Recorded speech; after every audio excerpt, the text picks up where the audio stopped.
Good afternoon and welcome to Halacha Day number 927. A Halacha Day keeps the Yetzer Hara away. We are continuing with the laws of saying the Birkas Hamazon. Again, the very beautiful blessing we say after we eat a bread meal.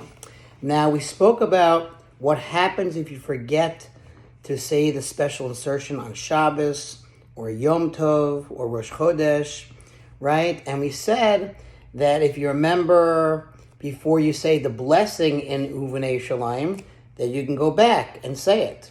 If you already said the blessing in the blessing of Uvenei Shalayim, you said Baruch Atah Hashem Bonei Barachamav Yerushalayim Amen, then you need to say the special blessing that we already learned in the last two halachas.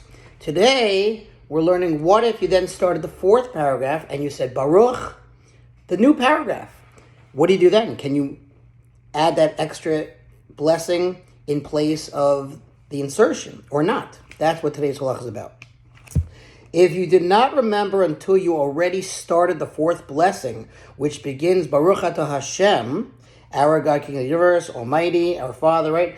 Hakelavinu, Malkeinu, Adirenu, Borenu, right? You've already started that blessing, and you just said the word Baruch. You said nothing more than that, right?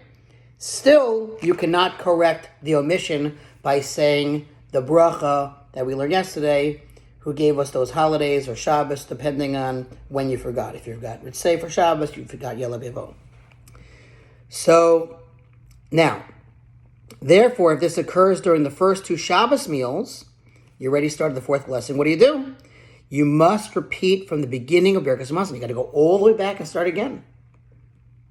If all you have said was Baruch Atah Hashem, you did say God's name, so then you can conclude by saying Lamdeni Chukecha, who teaches us your statutes, so that God's name is not said in vain, and then repeat from the beginning of Birkas Hamazon.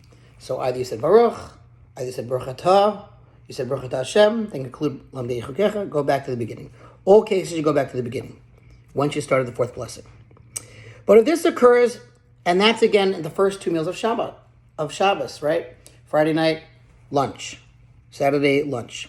But if this occurs at the third meal, on Shabbos we have a mitzvah to have a third meal, at which even on Shabbos we are not required to eat bread, and certainly on Yom Tov, and Birkas Hamazon is thus not a requirement of the day, therefore you need not repeat from the beginning, but continue and complete saying Birkas Hamazon without adding any insertion. So if you forgot it, that's all right, go on, finish. That's again only if you forgot during the third meal. Second meal or first meal, like we said, you have to go back to the beginning.